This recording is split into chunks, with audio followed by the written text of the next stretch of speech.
اور صوفیاء کے ہاں جس نے سب سے زیادہ گندے کپڑے پہنے وہ اتنا بڑا بزرگ ہوتا ہے۔ السلام علیکم ورحمۃ اللہ وبرکاتہ۔ ناظر احمد غازی کی بیبی کہانیوں کی انجینئرنگ۔ تو اس ویڈیو میں جو ہے علی مرزا نے نذیر احمد کے بارے میں جو ہے کچھ بتایا ہے، ان کی کہانیوں کے بارے میں اور ان کے جو بھی معاملہ رہے ہیں ان کے بارے میں، اور بھی کافی چیزوں کے بارے میں انہوں نے اس میں قرآن حدیث کے حوالے سے ساری چیزیں بتائی ہیں، اور یہ کہانی کس سے کتنا صحیح ہے وہ آپ خود بھی اس ویڈیو میں دیکھ لیں گے کہ انسان جو ہے کیا کیا سوچ لیتا ہے، کیا کیا بنا لیتا ہے، اور کس کس طریقے کی باتیں لوگوں تک بیان کرتے ہیں۔ تو اللہ سے دعا کرتے ہیں کہ اللہ ہم سب کو صحیح بات بولنے، صحیح بات پر عمل کرنے کی توفیق عطا فرمائے، آمین ثم آمین۔ ہاں آپ تصوف کی کتابیں پڑھ کے دیکھیں سر، یہ تذکرۃ الاولیاء جو ایک سمجھ لیں مدر بک ہے تصوف کی، شیخ فرید الدین عطار المتوفی 632 ہجری، جس کے حوالے فضائل اعمال، فضائل صدقات، فضائل سنت، یہ سارے بزرگ بابوں کی کتابوں میں ملیں گے۔ وہ سارے واقعات ادھر سے ہی چھاپے مارے ہوئے ہیں۔ اس میں آپ کو کئی بزرگوں کا ملے گا کہ ان کو جوئیں پڑی بھی ہوتی تھی، اگر کوئی جوں نیچے گرتی تھی وہ اٹھا کے پھر رکھ لیتے تھے اوپر، کہتے تھے میرے اللہ کی مہمان ہے، لوگ کہتے ہیں سبحان اللہ۔ اور تذکرۃ الاولیاء کے اندر شیخ فرید الدین عطار المتوفی 627 ہجری، یہ کتاب پوری دنیا کے اندر صوفیاء کے حالات کے اوپر ایک ٹیکسٹ بک کے طور پہ مانی جاتی ہے، تذکرۃ الاولیاء۔ تو اس کے اندر انہوں نے بایزید بستامی کے اوپر ایک چیپٹر باندھا ہے، بایزید بستامی کی معراج، اور وہ کہتے ہیں کہ جی بایزید بستامی کو باقاعدہ معراج ہوئی ہے جس طرح نبی علیہ السلام کو معراج ہوئی ہے، اور اس میں ان کا دعویٰ لکھا ہے کہ میں نے اللہ تعالیٰ کا مشاہدہ کیا ہے معراج کی رات، خواب میں نہیں، معراج کی رات جو انہوں نے معراج کی۔ اور اس کے بعد پھر کشف المحجوب اگر آپ پڑھ کے دیکھیں تو اس میں بایزید بستامی کے بارے میں آتا ہے کہ وہ کہا کرتے تھے سبحانی سبحانی ما اعظم شأنی، میں پاک ہوں، میری شان کتنی بلند ہے۔ تو علی بن عثمان اجویری کہتے ہیں کہ اصل میں اللہ ان کے منہ سے بولتا تھا، کوئی شخص خود تو یہ نہیں کہہ سکتا اپنے بارے میں، تو وہ بولنے والی حق تعالیٰ کی زبان تھی بایزید کے منہ سے۔ اب یہ وہ عقیدہ ہے جو ہمارا نبی الاسلام کے لیے بھی نہیں ہے۔ ہم نبی صلی اللہ علیہ وآلہ وسلم کے قلب اطہر پہ قرآن کا نزول مانتے ہیں۔ ہم یہ نہیں کہتے کہ اللہ تعالیٰ رسول اللہ کے منہ سے بولتا تھا، بلکہ ہم کہتے ہیں اللہ تعالیٰ جو ان پہ نازل فرماتا تھا وہ وہی نبی علیہ السلام ارشاد فرماتے تھے۔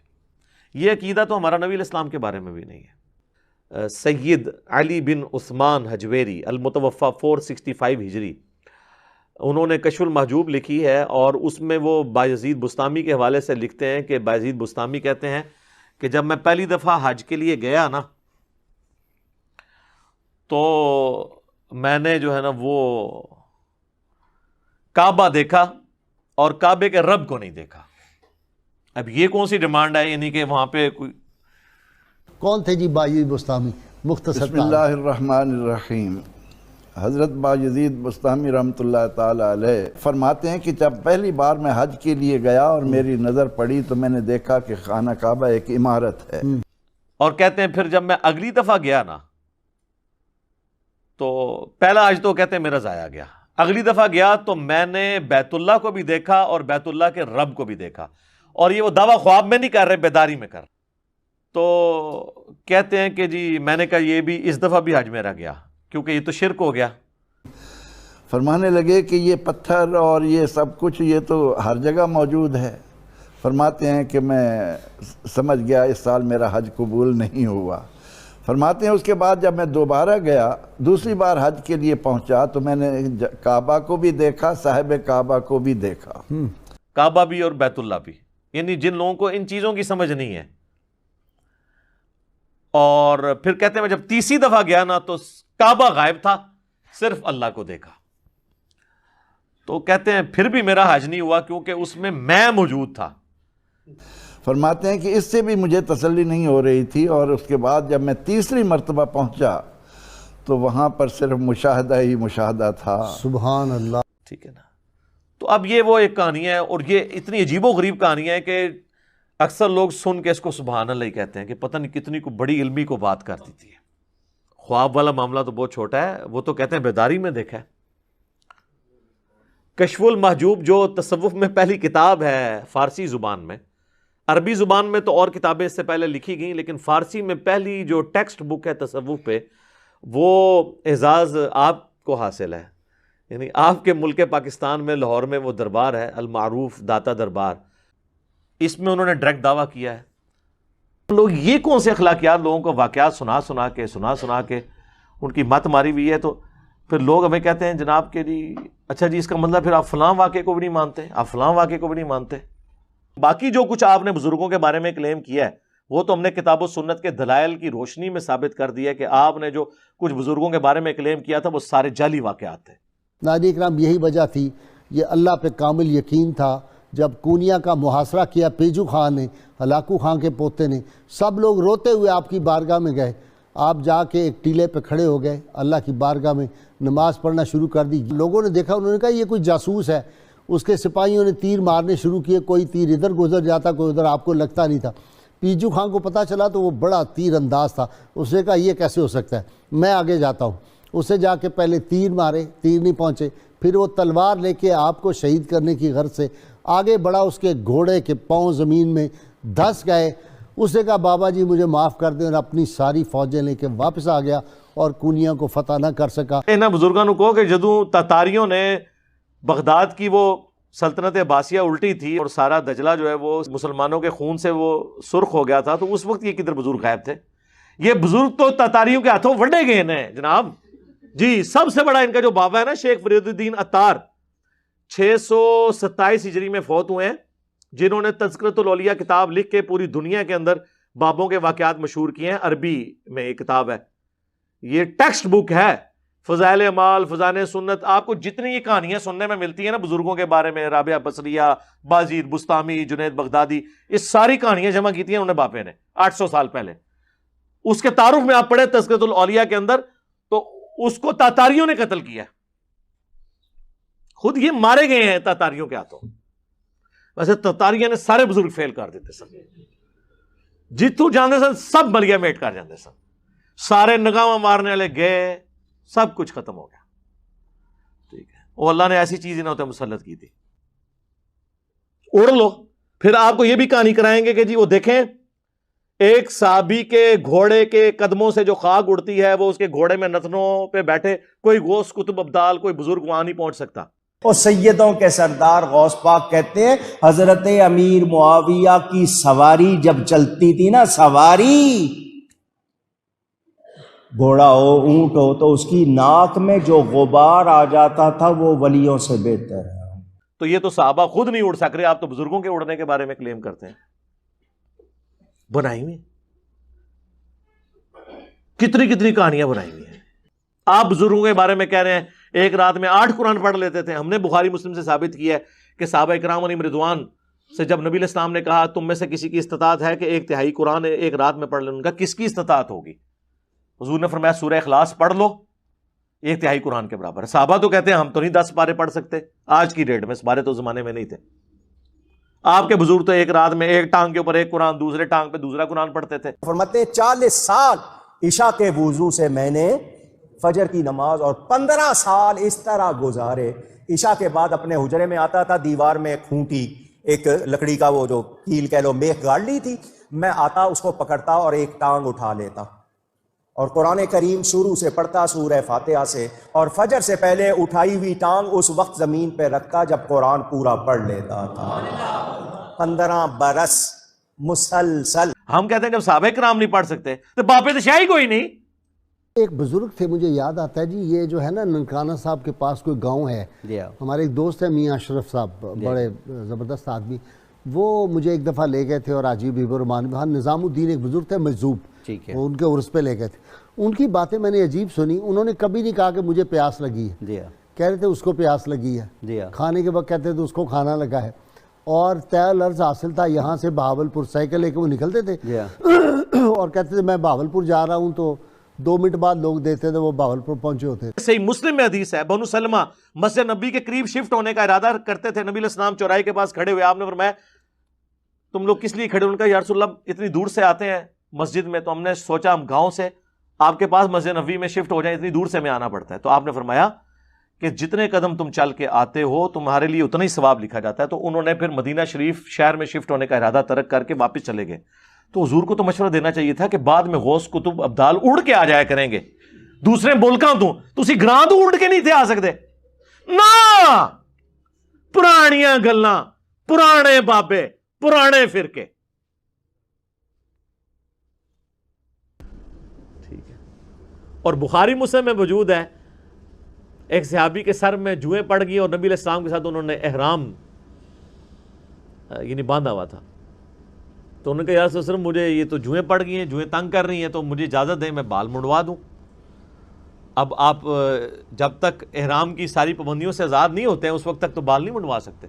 پھر نبی علیہ السلام نے ان کو بال منڈوانے کی اجازت دے دی, اور اس کے اگینسٹ پھر انہوں نے جو ہے نا وہ ایک دم بھی دیا. تو بعد کے بزرگ جو ہیں وہ جوئیں اٹھا کے اوپر رکھتے ہیں, گندے مندے رہتے ہیں. اور بلکہ سب سے بڑا بزرگ وہ ہوتا ہے جو گندا بھی نہ رہے, کپڑے ہی سارے اتار دے, اس کو سب سے بڑا بزرگ مانا جاتا ہے. وہ کہتے ہیں مجذوب ہے یہ, یعنی اللہ تعالیٰ کی محبت میں غرق ہو چکا ہے. یعنی اس کا مطلب ہے کہ اللہ کی محبت میں غرق ہونے کا مطلب یہ ہے کہ بندے کے کپڑے پہلے چلے جاتے ہیں. حضرت داتا گنگش حضرت ابو سعید کی بات لکھتے ہیں, کہتے ہیں مجھے ابو مسلم جو تھے فارسی, انہوں نے بتایا کہ میں جب ان کی بارگاہ میں گیا, حضرت ابو سعید کی تو بڑی شان و شوکت لباس فاخرہ, کہتے ہیں میں تو ایک معمولی سے کپڑے, ایک چادر پہنی پسینے کی وجہ سے کپڑے میل سے وہ بھی کچیلے اور بڑے پٹے پرانے سے کپڑے پہنے ہوئے تھے. تو دل میں خیال آیا کہ یہ کیسا فخر ہے کہ اتنی شان و شوکت, اور میں گدڑی میں اصل فخر تو یہ. تو داتا صاحب لکھتے ہیں کہ انہوں نے فوراً میری طرف توجہ کی, اور ابو سعید نے فرمایا کہ تصوف تو اللہ سے دل لگانے کا نام ہے, اس کا لباس سے تو کوئی تعلق نہیں. وَثِيَابَكَ فَطَهِّرْ, اور اپنے کپڑوں کو پاک رکھنا ہے. یعنی پیغمبر مبعوث ہوا ہے اور اسے کپڑوں کی پاکیزگی کا حکم دیا جا رہا ہے. تو اللہ تعالیٰ کی معرفت سب سے زیادہ مخلوقات میں سے کن کو ہوتی ہے؟ انبیاء کو. تو کہیں ملتا ہے کہ انبیاء کرام علیہ السلام پہ جب اللہ کی محبت کا غلبہ ہوتا تھا تو وہ کپڑے اتار دیتے تھے؟ کہیں ملتا ہے ایسی بات؟ تو یہ پھر اس لیے ہم کہتے ہیں کہ انبیاء کا جو دین ہے وہ اور ہے, بابوں کا دین اور ہے, اور کتابوں کا دین اور ہے. یہ بابوں کا دین ہے.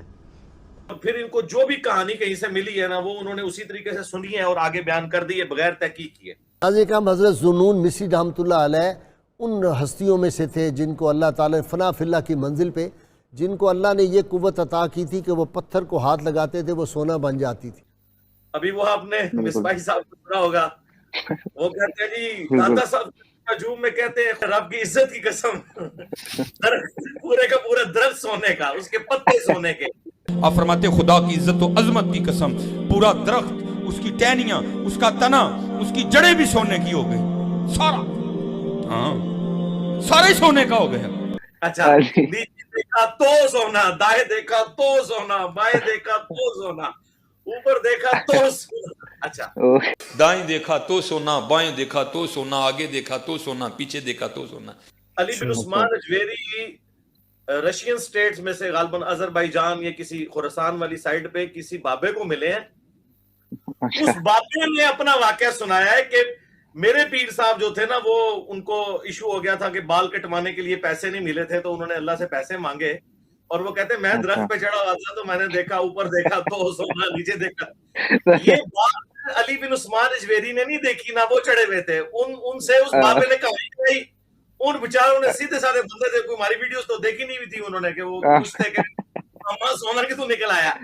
وہ اجویری صاحب نے نا وہ واقعہ اس بابے نہ لکھا ہے, اور اس کی ہم نے انجینئرنگ کی تھی, بخاری میں موجود ہے کہ حضرت ابوبکر صدیق رضی اللہ تعالیٰ عنہ علیہ السلام کو جب خلیفہ چنا گیا تو انہوں نے کہا کہ لوگوں تمہیں پتہ ہے کہ میرا کاروبار بڑا اچھا چل رہا تھا, لیکن اب خلافت کے امور تم نے میرے ذمہ لگا دیے ہیں, تو میں اپنے بال بچوں کو کیا کھلاؤں گا, تو یا تو میں تجارت کر لوں گا یہ.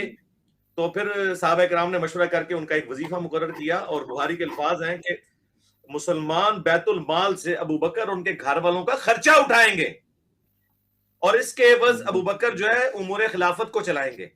یعنی اسلام میں خلیفہ کا اتنا بڑا منصب ہے لیکن اس کو بھی اکاؤنٹیبل ٹھہرایا جا رہا ہے پبلک کا کہ پبلک تیرا روٹی پانی پورا کرے گی. آپ ذرا لیول دیکھیں. دیکھ لیں. اور دوسری بات اس سے یہ کہ حضرت ابوبکر صدیق نے تو نہیں ہوا کہ وہ جب سامان اٹھانے لگے تو نیچے دیکھا تو سونا, اوپر دیکھا تو سونا. وہ تو بھائی خرچہ لوا رہے ہیں اپنا. یہ معجزات کو ہم مانتے ہیں لیکن صرف پیغمبروں کے حق میں, کیونکہ پیغمبروں کو اللہ نے منوانا ہوتا ہے.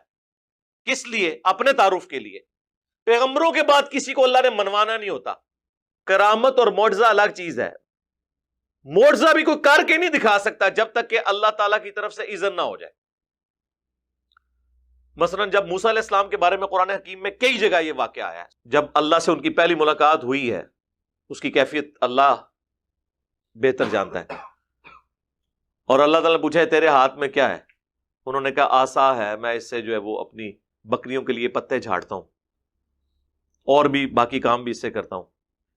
تو اللہ تعالیٰ نے فرمایا کہ اسے زمین پر پھینکو. وہ پھینکا تو اتنا بڑا وہ اژدہا, سانپ یا اژدہا کوئی بہت بڑی اس طرح کی ایک چیز بن کے سامنے آیا. تو قرآن کے الفاظ ہیں موسیٰ علیہ السلام بھاگ گئے, اس سے ڈر کے بھاگے. اگر موسیٰ علیہ السلام نے وہ خود بنایا تھا تو وہ پھر ڈرے کیوں؟ ایک ہندوستان سے بہت بڑا جادوگر شعبدہ باز آیا اور آ کے متوکل کے دربار میں اس نے بڑے شعبدے دکھائے. امام نے کہا یار ہم تمہیں تب مانیں گے, بڑا تمہیں انعام و اکرام دیں گے اگر تم امام نقی علیہ السلام جو ہے نا ان کو کسی طرح تم شرمندہ کر دو.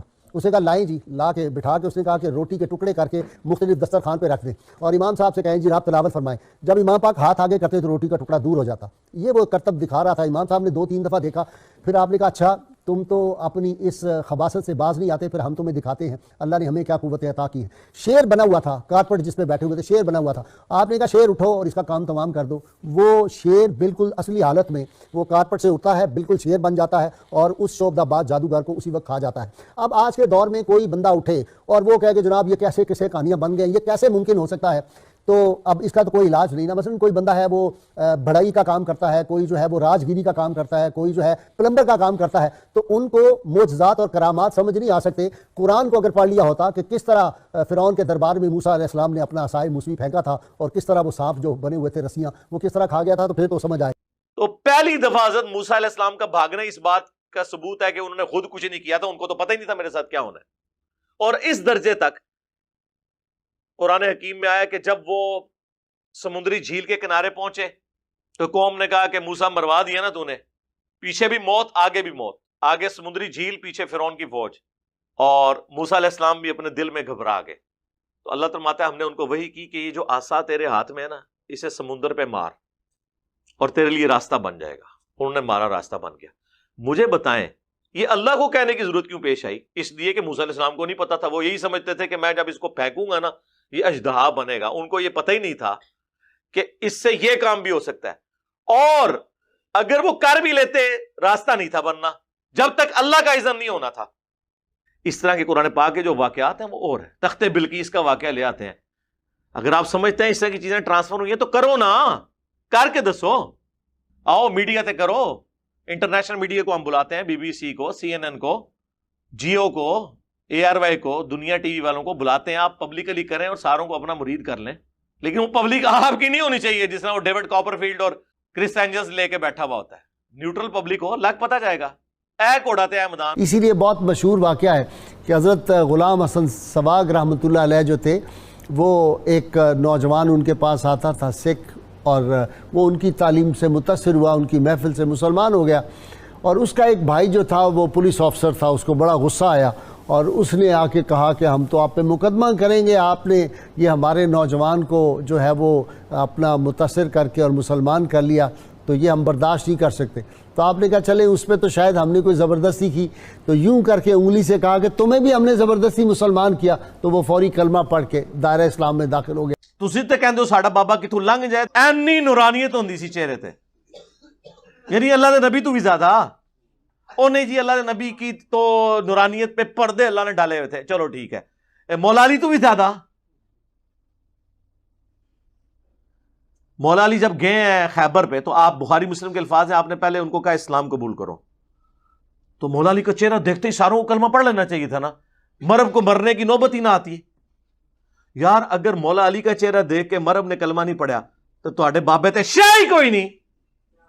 اس طرح بے شمار ہندو جو تھے جب ان کے چہرے کے انوار کو دیکھتے تھے یا ان کے کلمات، تو اس وقت جو اہم مسئلہ تھا آپ نے تب واضح کیا، آپ نے فرمایا او دیکھو میں آخر کلمہ پڑھ، اسی جج کی طرف وہ کرنے لا الہ الا اللہ محمد رسول، دوسرے کو کہا دیکھو میں آخر کلمہ پڑھ لا الہ الا اللہ، مر گئے روحانی طور پہ۔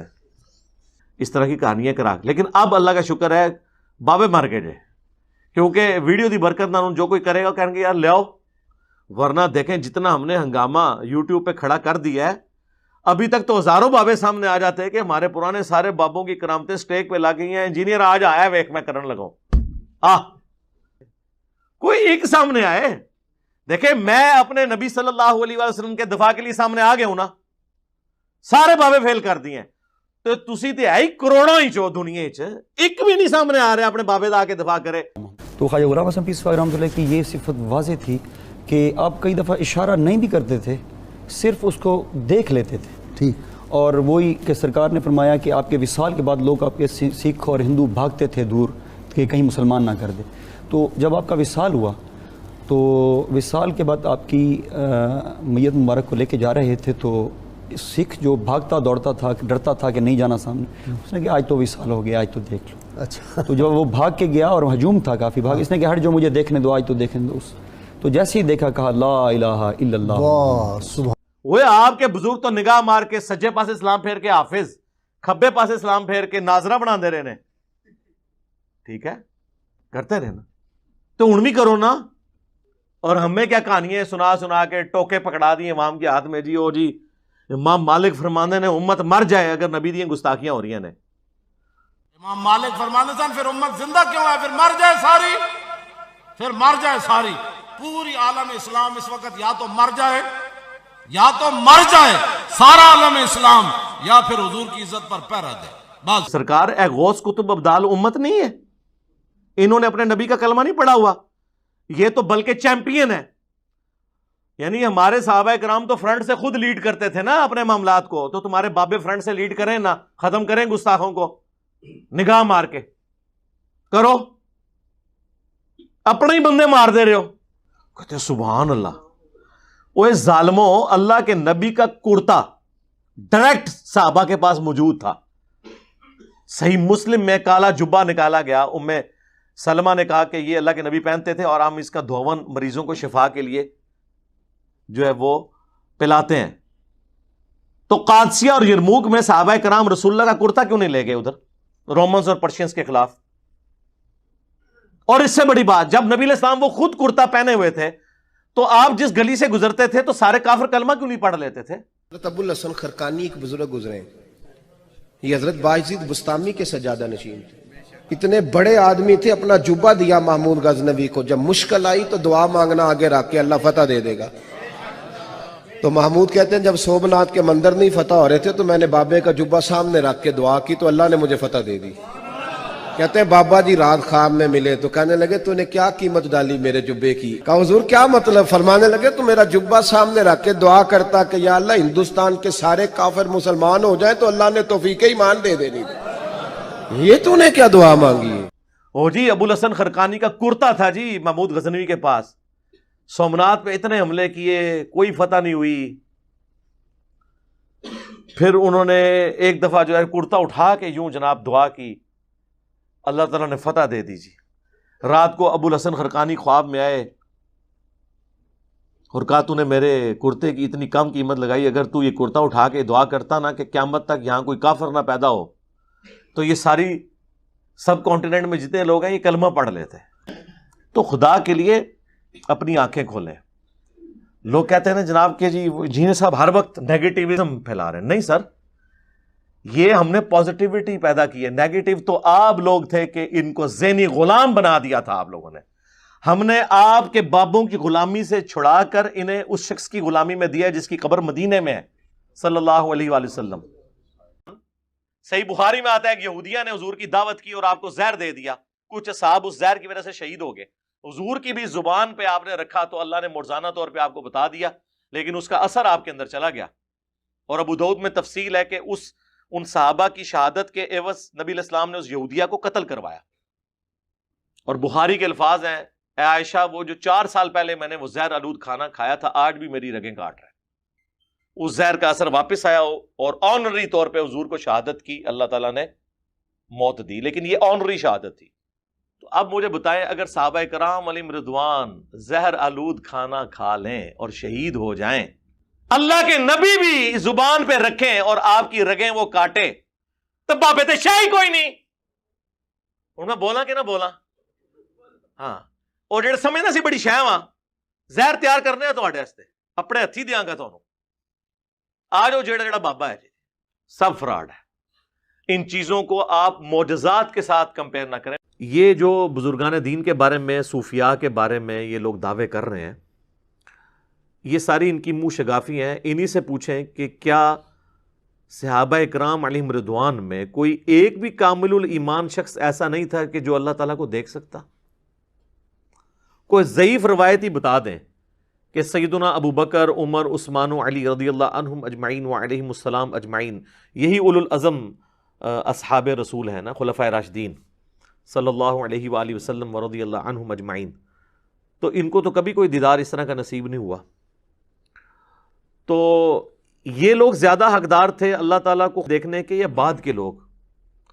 اور اگر یہ پیکیج غیر انبیاء کے لیے ہوتا تو سب سے پہلا حق تو سیدنا موسیٰ علی نبینا علیہ الصلوۃ والسلام کا تھا. سورۃ الاعراف میں جو اللہ تعالیٰ نے فرمایا کہ قال لن ترانی، تو مجھے نہیں دیکھ سکتا، تو اللہ تعالیٰ فرماتا ہے کہ بعد میں نے نبی علیہ السلام کے امتیوں کو زیارت کروانی ہے، تو تم تو اولو العزم پیغمبر ہو. اب یہ دعوے صوفیاء کے بارے میں کرنا، اماموں کے بارے میں کرنا، بزرگوں کے بارے میں کرنا، تو یہ لوگوں نے ان کے اوپر جھوٹ باندھے ہیں. ان کی تو کوئی حیثیت نہیں ہے. سیدنا عیسیٰ علی نبینا علیہ الصلوۃ والسلام کے اوپر لوگوں نے جھوٹ باندھ دیے. اس وقت دنیا میں سب سے اوریاں اور بڑا شرک حضرت عیسیٰ علیہ السلام کے نام پر لوگ کر رہے ہیں. اتنے تو بت پرست نہیں ہیں دنیا میں جتنے کرسچنز ہیں، لیکن عیسیٰ علیہ السلام کا کوئی اس میں قصور نہیں ہے. اللہ تعالیٰ نے تو قرآن میں ان کی طرف سے صفائی پیش کی ہے. لقد کفر الذین قالوا ان اللہ هو المسیح ابن مریم، بے شک وہ لوگ کفر کر رہے ہیں جو یہ کہہ رہے ہیں کہ عیسیٰ ابن مریم ہی اللہ ہے. وقال المسیح، جبکہ مسیح تو خود کہا کرتے تھے یا بنی اسرائیل، اے اولاد یعقوب، اے بنی اسرائیل، اعبدوا اللہ ربی و ربکم، اس رب کی عبادت کرو جو میرا بھی رب ہے اور تمہارا بھی رب ہے. انہ من یشرک باللہ فقد حرم اللہ علیہ الجنہ ومأواہ النار وما للظالمین من انصار، بے شک جو کوئی اللہ کے ساتھ شرک کرے گا اللہ نے اس پہ جنت حرام کر دی ہے، اس کا ٹھکانہ جہنم ہے اور وہاں پر اس کا کوئی بھی مددگار نہیں ہوگا. والعیاذ باللہ تعالی. اللہم اجرنا من النار، آمین. تو میرے بھائی قرآن میں تو اللہ تعالیٰ عیسیٰ ابن مریم کی صفائیاں دے رہا ہے کہ وہ تو موحد تھے، ان کے ماننے والے مشرک ہوئے. اسی طریقے سے بزرگوں کے بارے میں، اماموں کے بارے میں اگر کوئی چیزیں منسوب ہوئی ہیں تو ہم بزرگوں کو یا اماموں کو تختہ مشق نہیں بناتے، الا یہ کہ کسی بزرگ نے جان بوجھ کے اپنے بارے میں کوئی جھوٹ پھیلایا ہو، اور وہ بھی ہم وثوق سے تو نہیں کہہ سکتے، اس کا اور اللہ کا معاملہ ہے. یوٹیوب پہ گستاخانہ ویڈیوز چڑھانے والے تو کوئی نہیں آپ نے نگاہ مار کے ختم کیا، ان کی ہارڈ ڈسک سے ڈیٹا تو آپ نے کوئی نہیں ڈیلیٹ کروایا. ٹھیک ہے، ہر علاقے بزرگ کی ڈیوٹی ہے. سرکار منو دسو جتھے یوٹیوب دیاں پئیاں نے ہارڈ ڈسک، اتنے کہڑے بابے دی ڈیوٹی ہے؟ او منو دسو کہڑا بابا جے. پہلے تو میں انہوں پوچھا نا ماما کیڑی ڈیوٹی کیتی ہے تو کارنا ڈیوٹی. ٹھیک ہے، امت کیوں مرے؟ پہلے او نہ مر جان جنہاں دی ڈیوٹی ہے. میں اپنے لیے بات کرتا ہوں، میری بزرگی پہ لعنت اگر میں نگاہ مار کے گستاخانہ ویڈیوز ڈیلیٹ کروا سکوں اور نہ کروں. او جی اللہ نہیں کر رہا، او اللہ نے کیوں کرنا ہے؟ اللہ نے آپ کی ڈیوٹی لگائی ہوئی ہے. اللہ نے تو کعبے پہ چڑھائی ہوتے دیکھی ہے یزید کے دور میں، حجاج کے دور کے اندر. دنیا بقدر ایفرٹ ہے، یہ آپ نے کام کرنا ہے. باقی سارے کام تے بابے کر رہے ہیں, نگاہاں بھی مار رہے ہیں. ٹھیک ہے جی.